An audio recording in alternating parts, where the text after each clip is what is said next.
Believe us, when are you gonna believe us? When are you gonna believe us? The Clarets are staying up. Hello everybody, what's going on? It's JB here. And what a day yesterday for Burnley, winning 2-0 against Cardiff City, whose manager was absolutely, well, he should be ashamed of his behaviour after what he did. You know, I mean, he's in up for the FA 3 times this last week for various outbursts, and I'll be amazed if he escapes a 4th or 5th time because of his antics on the touchline yesterday. But I'll come up to that later. First, I want to touch on a terrific Burnley display yesterday. I thought we were brilliant. I thought we were solid defensively. We were wanting it more than Cardiff, certainly in the first half. Should have been ahead as early as the 2nd minute. Dwight McNeil fucking had a free kick. Comes off Morrison's head inadvertently.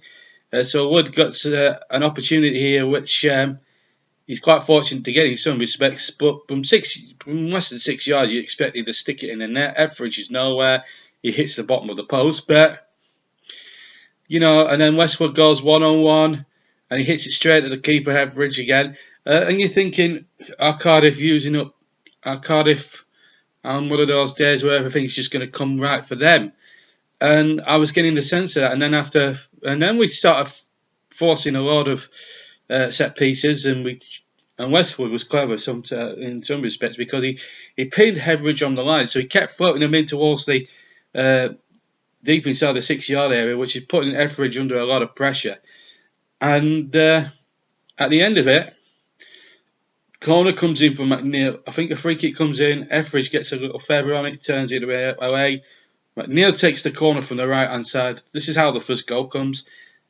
Ball comes in. Etheridge stays at home. Where were the Cardiff defenders on the first goal? I have no idea. But Chris Wood ghosting in, unmarked, between 3 static Bluebirds defenders. Easy header, 1-0. And, you know, it was an important moment because, you know, for the first goal in a game at the wrong end of the table is so crucial. You know, we've taken 6 points previously from our 2 games against Wolves and was it Bournemouth last week? Yeah. You know, and you know we're on our way there yesterday, and then you know Westwood should have scored again but just before the break, but Etheridge made a very good save 1-on-1. If it wasn't for Neil Etheridge, Cardiff would have been beaten by 3 or 4 yesterday, and that's no exaggeration of the truth. And even the most hardened Cardiff fans, certainly on the first half evidence, would not have moaned about that too much. Then the controversy of a penalty that was ordered and then was not given in the second half. Ball gets whipped in. Now there's 2 handballs in it. I think he gives it for the second one, not the first one. But Ian Wright seems to think the first one, Harry Harter hits the shot, and Ben Mee's not, a yard and a half away, has his hands down clearly by his side. So you can't give a penalty, and it's coming at him. What's Ben Mee supposed to do? Just let the ball go through and have Harter have a 3 shot? No, he's not going to do that. He's going to put his body in the way. Okay, it's hit his arm, but his arm's down by his side. And for Ian Wright to say that's a penalty on Match of the Day was disgraceful. But we got away with that one, and then the ball was whipped in, and then Ben Mee was involved again. Now I should tell you that the ball hits his face and then his arm, so that is accidental in my opinion. Darren Can, the near side linesman, gives the penalty, orders the penalty, which I didn't think it was a penalty at the time observing it. I was furious actually, to be fair. I mean, if you hear the commentary back, I was absolutely annoyed. But Mike Dean showed some absolute balls yesterday. Now, lesser referees would have just given in, not Mike Dean. Now, I've criticised this particular referee for years, but yesterday, and he didn't have a great first half, to be fair. He booked Ashley Barnes and James Tarkowski for nothing, but to be fair, he won a bit of credit with me because he overruled Darren Can's decision. And even he could tell it wasn't a penalty, although he originally gave it on Darren Can say so. But, you know, I think Mike Dean had the foresight to speak to him. I said, I don't think it's a penalty. I'm going to overrule you, and I'm going to give a goal kick to Burnley. And I think that was the right decision. Warnock starts crying like a 10-year-old child. For a man who's 71 years old, that's no way to behave. I know Cardiff are fighting for their lives, and I know that they're needing the points themselves, but that's no way for a manager to react. I understand the frustration of a manager. Believe me, as a Burnley fan, we've had decisions go against us so many times this season. But it was nice to be on the right end of some decisions for once. But Warnock is, I'm sorry, but Warnock was a disgrace. Warnock's behaviour after that incident was a disgrace. If he's not hauled up again in front of the FA, I'll be absolutely surprised. I think he should just retire. That's my opinion. I mean, the problem with Warnock is this. Now, yeah, okay, the media will point him as a genius, and he's won 8 promotions and all that. But how much, but they don't report the other side to Neil Warnock, the side that 15, 16 years ago when Burnley played Sheffield United when he was manager, when Stan Turner was the manager. And I'm going back a long way, but this is the sort of dirty tricks that Warnock would usually get up to sometimes, and Kevin Blackwell as well as assistant. One time when we visited Sheffield United when Stan was the manager, he actually sent a backroom staff. Warnock sent one of his backroom staff to spy on Stan Turner's team talk, and then there was a bit of a hoo-ha in the tunnel, and Kevin Blackwell started lauding it to Stan, and Stan gave him a knuckle sandwich basically, and obviously wanted to strangle Warnock, and it was Warnock's doing. They actually won the game 2-0, but we didn't. If there was evidence from the referees at the time, I think the result would have been overturned, and they would have been deducted points for that, because you don't do that. So that's the side that seldom gets reported about Neil Warnock. He is a conspiring cheat, and he'll try every little dirty trick in the book. I thought Cardiff's gamesmanship at some points yesterday was disgraceful. They didn't try to play football. Now, I just want to make a point on the other 2 penalty incidents that Cardiff didn't get. Gunnar said, Danny Murphy reckons it's a penalty. There is a coming together, but I think what sways it for me not to be a penalty is the way Gunnarsson goes down. I believe he's looking for that, and you can tell straight away, he's looking for that. And I think he's going down before there is contact. I'm not saying it might. I mean, it's a 50-50 to be fair. I mean, some refs would have given a penalty, some wouldn't. But I think he makes a meal of it, Gunnarsson. And then they claimed another penalty against Tarkowski when they thought it was handball. But as you'll see on the replay, if you watch Match of the Day back on iPlayer later, the ball clearly hits him on the knee, and his arm's behind his knee. So how they can justify a penalty for that, I don't think they've got a case. So that's my view on the controversial incidents, and a special mention really to Dwight McNeil. Well, he's been a revelation since the second half of the season. Again, any other player would have gone to the corners. Not Dwight McNeil. He goes past the defender and he squares the ball in. Mangala makes an absolute dog's dinner of the paw of the clearance, and Chris Wood, right place, right time, onside, yard out. 2-0. Nice header. Thank you very much. Good night, sir. We're up to 39 points in relative safety. And I'm absolutely delighted. And if you'd have asked me, would you take this amount of points?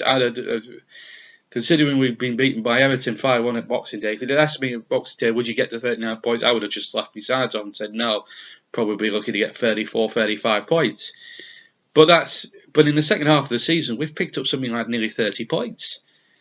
We only had, I think, about 12, at the turn of the year. So, the upturning form since Boxing Day has been unbelievable. I know we lost 4 on the spin, but, we went on a 9-match unbeaten run, and we've just won our last 3 as well. And that form has actually kept us up. And that really, if we'd have been looking about that over, say, our first half of the season, would have been in contenders for possibly a Champions League place if you were taking it on half a season. So, testament must go to Sean and the lads. And, we've slagged them off at times this season for lack of effort. But in the second half of the season, you can't really knock them, really, because they realised the position after. I think the Everton game, the penny really dropped with a lot of the players, and and a couple of tweaks that Sean has made, putting Tom back in goal, Tom Heaton back in goal, and then playing Dwight McNeil, who is one of the fearless footballers I think I've ever seen play for Burnley. The guy is just fearless. He just thrives on it. He just thrives on the big occasion, and when he's needed, he was brilliant. I thought he was brilliant last week against Bournemouth when he turned Nathaniel Klein inside out. I thought he was great against Wolves as well the week before that. And yesterday, I thought he was superb. Certainly a candidate for man of the match. As for Cardiff, then there was ugly scenes after the game where there was a Burnley fan kicked in by the Cardiff City fans. That was disgraceful. I understand Cardiff's fans' frustration. They've lost the game and they'll feel that they've had certain decisions go against them. But welcome to the club. Us Burnley fans have had to suffer the indignity of having 68 games without a penalty in the Premier League. So if you're looking for sympathy from this particular Burnley fan, then I'm afraid I'm not going to give that to you because welcome to our world. Because we've had decisions go against us, but we've just let the football do the talking. That's why we finished 7th last year, and that's why we're going to stay in the Premier League this year. You can't just rely on refereeing decisions. And I have to say, take the emotions and the refereeing decisions out of the equation, and you look at the stats. Cardiff had a few shots, but they weren't. The best chance was Junior Horwitz, and he basically blazed one over the top. In fact, he probably blazed it into the cricket ground behind the stand. That's how bad the miss was. And that was the best they had. I mean, Arthur shaved the bar, I think, at one point. They had a go for about 15-20 minutes in the second half, but that's all they offered to the game. And I thought Burnley, we should have been 4 up at half time. That's no exaggeration, and I don't mean to rub this in, Cardiff fans. But what I will say, for Cardiff is they've still got a chance of staying up in layman's terms because Brighton took an absolute pounding yesterday against Bournemouth. They were absolutely poor. Anthony Knockaert had an absolute rush of blood to the head when he could have brought Adam Smith's leg. I mean, that was a stupid tackle. And, that game at the Amex now on, was it Tuesday? That's a big game. If Cardiff win now, I could actually see them, with all due respect, getting him out of it. And I hate to say it because I'm not a big WARNOCK fan, but you look at Brighton at the moment. I wouldn't have expected them to be fourth from bottom because I thought they had a good season last year and they were doing okay in the first half of the season, and I thought they were going to accumulate enough points. They usually do well at the Amex, but for some reason their form has tailed off badly, and don't know whether it was the hangover from the FA Cup defeat last week or whether the cup run has affected their league form. You think that the cup form would actually help them in the league, but it's gone the opposite way for Brighton, I'm afraid. But there we go. I mean, I'm going to be watching that game. Forget Man United Barcelona, that's irrelevant to me. I'm going to be looking at that game on Tuesday now at the Amex with great interest because I want to know how both teams will react after 2 massive defeats for both of them yesterday. Southampton, good win for them against Wolves.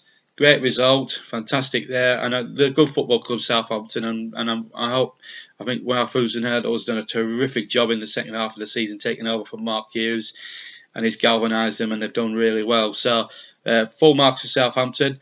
I think they'll have enough now. I think to stay up, 36 should be enough now to stay up. Newcastle have got 38. They'll be staying up. I mean, again, Rafa should take a lot of the credit. They're not a great side on paper, but they have a lot of spirit. Great winning goal on Friday against Leicester. And well done to Bournemouth for getting 41 points at Brighton yesterday. I thought Brighton were ruthless yesterday, and I thought they were brilliant. Bournemouth, that is. Fantastic. But I'm delighted now. We're up to 39 points. I think, considering we needed to win the 3 games prior to the last 4 because we've got we've got a week on Monday. We've got Chelsea, and then on the Saturday, then a week later we've got Manchester City on the Saturday, and then I think it's Friday, and then the Friday after that we've got Everton at Goodison Park, and then and then on the last day we've got Arsenal. So 4 big games. I can see us getting a point at Everton. Manchester City, we might have half a chance. We drew with them last season. I'd be happy with a draw this time again. They don't like going to Turf Moor a bit, Manchester City.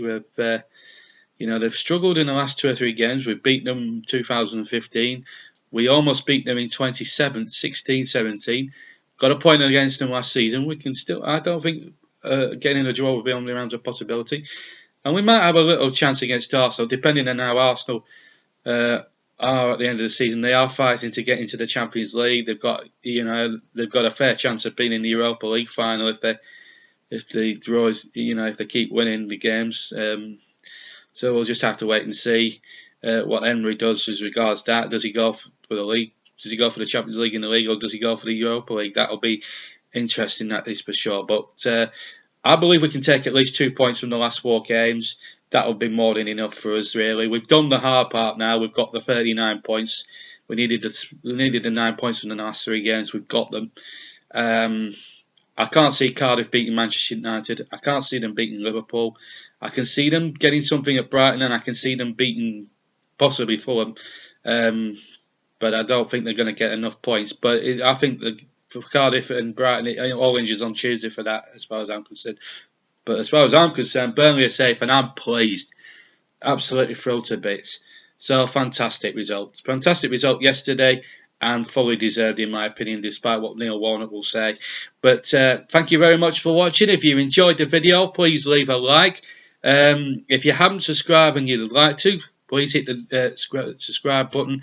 And also, if you want notifications of future videos or live commentary streams and FIFA videos and whatnot, don't forget to hit that notification bell, please, guys. Thank you for your continued support. Thank you for being patient when I've not been around for the last 3 weeks. I have been relatively ill with I've had a viral infection which has affected my throat, and I couldn't commentate. And I wouldn't have been able to do it justice because I had a voice that was a cross between Deirdre Rashid of Corrie and a Dalek. So, but no, thank you very much for watching. Have a fantastic rest of your weekend, and I'll see you soon. Take care. Bye bye.